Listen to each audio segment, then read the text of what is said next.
Explorer Mars, c'est relever un certain nombre de défis, et notamment atteindre sa cible.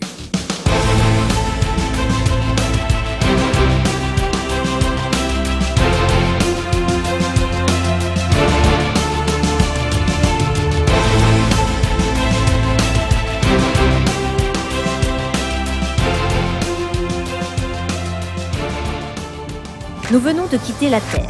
Dans le viseur, non pas Mars, mais un peu à côté. C'est une stratégie de protection planétaire qui évite à l'étage supérieur, lui et tous ses microbes terriens, d'atteindre Mars. Mais du coup, il faut corriger la trajectoire de l'engin pendant le voyage, 6 fois au maximum, pour bien s'aligner sur notre cible.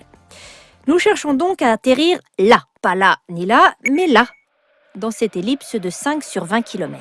C'est comme demander à Mbappé de marquer un but à plus de 160 000 km d'écart. Le site d'atterrissage n'est pas choisi au hasard, il correspond à des objectifs scientifiques. Curiosity, par exemple, s'est posé dans le cratère Gale, là où se trouvent des sites intéressants pour rechercher des traces de l'habitabilité de Mars. Mais il faut aussi prendre en compte les contraintes techniques. Imaginez qu'après un voyage de près de 500 millions de kilomètres, notre engin se pose sur une pente trop forte ou un gros caillou. Ballot. En 1976, la sonde Viking 1 s'était posée à seulement quelques mètres d'une énorme pierre baptisée depuis Big Joe qui aurait pu faire capoter la mission. Pour éviter cela, on sélectionne les terrains les moins accidentés en utilisant les images et les mesures récoltées par les satellites en orbite autour de Mars. Parfois, les engins sont même équipés d'airbags ou dans le cas de Curiosity, d'un système de grue volante pour se poser tout en douceur. Ça y est, Mars est en approche. Nous allons entrer dans l'atmosphère. Et là encore, il faut viser juste.